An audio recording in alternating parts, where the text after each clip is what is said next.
Do you know what Bristle Blaster to use in what application and how to use it correctly to get that 2 to 3 mil profile?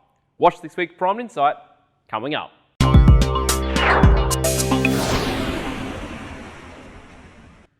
Greetings and welcome to this week's Primed Insight. My name is Gavin Gooden. I'm the Marketing Director here at BlastOne. So today we're going to be talking about bristle blasters and which one you should use in different applications. Why use a bristle blaster? The best coatings deserve the best surface preparation. The bristle blaster is designed to remove coating, to remove scale, to remove corrosion, and impart a profile which gives you an abrasive quality near white surface clean. And that gives you a 2 to 3 mil of 50 to 75 micron profile, which is typical when abrasive blasting. The bristle blaster does not remove metal. It is not a grinder and it's not going to polish. It will rearrange the metal on the surface, and that's how it creates the profile. So when to use a bristle blaster? You use a bristle blaster for surface preparation when you cannot use abrasive blasting products, and when it's not feasible and it's not safe, or it's too expensive to do abrasive blasting. The biggest markets that we see are in plant construction and where there's a lot of weld joints and things like that need cleaning before painting. Other applications are still surface preparation, spot repairs, welding preparation, underlaying solutions, corrosion, even uneven surfaces, angles, etc. And so when to use each one? What tool should I use? Here we have three main tools. We have an electric, a pneumatic, and a battery-powered bristle blaster.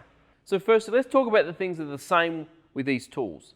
So each tool weighs about the same amount, and your actual production rate and your performance is going to be virtually the same.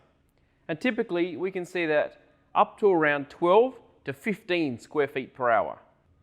And the other final thing that's similar to all these tools is they're all warranted for a full year.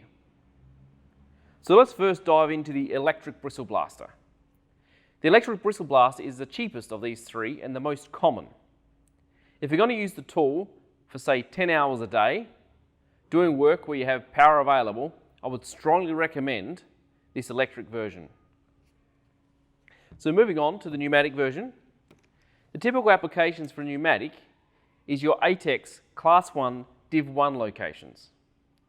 This pneumatic tool is fully approved and the sparks from it have actually been verified to be cold sparking, which means you can use it in those ATEX situations.